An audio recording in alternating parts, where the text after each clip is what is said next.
नमस्कार भक्तांनो, श्री संत सद्गुरू बाळूमामाच्या नावानं सांग भलं. तर भक्तांनो, तुमच्या सुद्धा घरामध्ये श्री संत सद्गुरू बाळूमामाचा फोटो आहे का? जर तुमच्या घरामध्ये बाळूमामांचा फोटो असेल किंवा नसेल तरीही तुम्ही हा व्हिडिओ शेवटपर्यंत पहा. तर भक्तांनो, बाळूमामांनी त्यांच्या भक्ताला खूप मोठा साक्षात्कार केला आहे आणि तो साक्षात्कार काय केला आहे, कसा केला आहे, असा बाळूमामाचा अंगावर शहारे आणणारा अनुभव आहे. तर भक्तांनो, परत एकदा तुम्हाला कळकळीची विनंती की व्हिडिओ शेवटपर्यंत पहा. तर भक्तांनो, एका खेडेगावामध्ये एकेकाळी एक कांता नावाची वृद्ध स्त्री राहत होती आणि ती वृद्ध स्त्री आपल्या श्री संत सद्गुरू बाळूमामांची सेवा करत होती. असं करत असताना एकदा तिच्या घरी एक व्यक्ती येतो. त्या व्यक्तीचं नाव असतं सुदामा. तो सुदामा कांता नावाच्या भक्तिनीच्या घरी येतो आणि तेव्हा त्या स्त्रीच्या घरी तो आपल्या बाळूमामांचा फोटो पाहतो आणि विचारतो, हा कोणता देव आहे?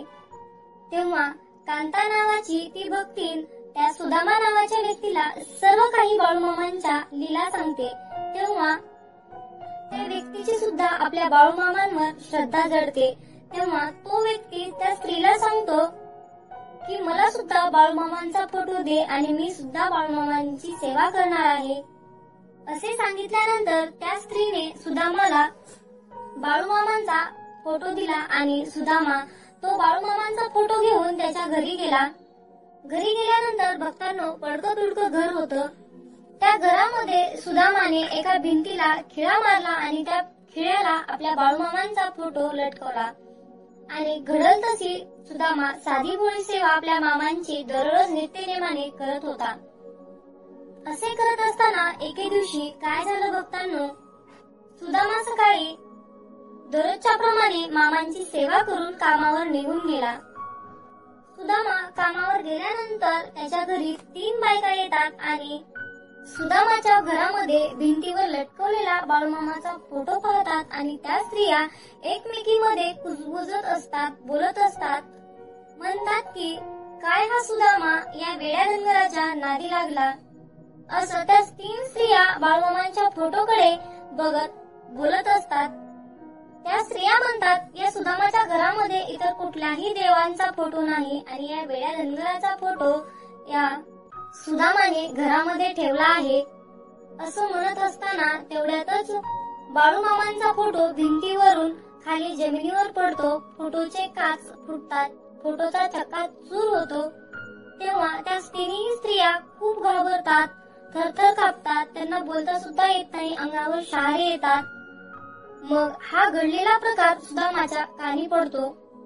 मग असा प्रकार घडला. त्याच दिवशी त्याच रात्री श्री संत सद्गुरू बाळूमामा कांता नावाच्या भक्तिनीला दृष्टांत देतात आणि दृष्टांतामध्ये बाळूमामा सांगतात, मी तुझा देव आहे, मी तुला प्रसन्न झालो आहे आणि तू मला कुणाच्या घरी पाठवलंस.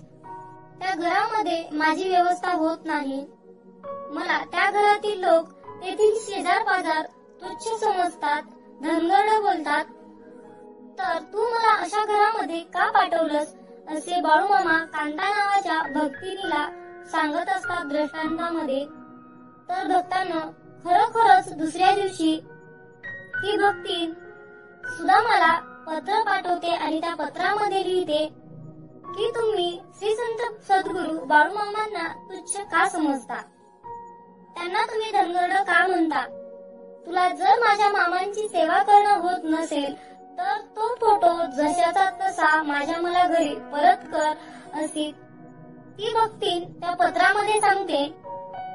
मग भक्तांनो, सुदामा ही पत्र वाचतो आणि त्यानंतर सुदामा परत त्या कांता नावाच्या भक्तिनीला पत्र पाठवतो की हो, माझ्या शेजारी 3 स्त्रिया यांनी बाळूमामांची तुच्छ निंदा केली म्हणून बाळूमामांनी तुला दृष्टांत दिला.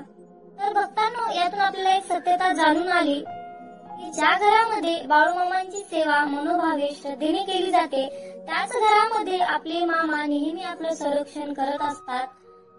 मला तरी वाटतं भक्तांनो, देव हा फक्त भावाचा भुकेला आहे.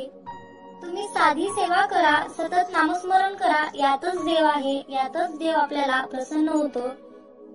आणि जे लोक जातीमध्ये भेदभाव करतात, तर भक्तांनो, जातीचा भेदभाव नाही तर फक्त मातीचा प्रश्न आहे. आपण एकाच मातीमध्ये जन्माला आलो आहोत, त्यामुळे जातीचा भेदभाव करू नका. बाळूमामांची लीला खूप अगाध आहे. आजपर्यंत बाळूमामांनी बोललेला एकही शब्द खोटा ठरला नाही आणि मामांच्या या सेवेमध्ये चुकीला माफी नाही, हे मात्र निश्चित आहे. तर असा हा मामांचा भयानक असा अनुभव आहे. छोटा आहे पण भक्तांनो खूप भयानक आहे असं मला तरी वाटतं. आणि आपल्या प्रत्येकाच्याच घरामध्ये बाळूमामांचा छोटा मोठा कसला का असेना फोटो असलाच पाहिजे. कारण बाळूमामांचा फोटो आपल्या देवघरात असणं म्हणजे आपल्या घराचं एक संरक्षण कवच आहे. आपल्या घरावर कसलंही संकट येणार नाही, त्या संकटाची ताकद आपल्या घरामध्ये प्रवेश करण्याची होणार नाही. तर भक्तांनो, पुढच्या व्हिडिओमध्ये बाळूमामांच्या फोटोची सेवा कशी करावी, नैवेद्य, आरती याबद्दल संपूर्ण माहिती आपण घेणार आहोत. त्यासाठी अशाच प्रकारच्या महत्त्वपूर्ण व्हिडिओसाठी आपल्या चॅनलला सबस्क्राईब करा. मग बोला बोला बाळूमामाच्या नावानं चांग भलं.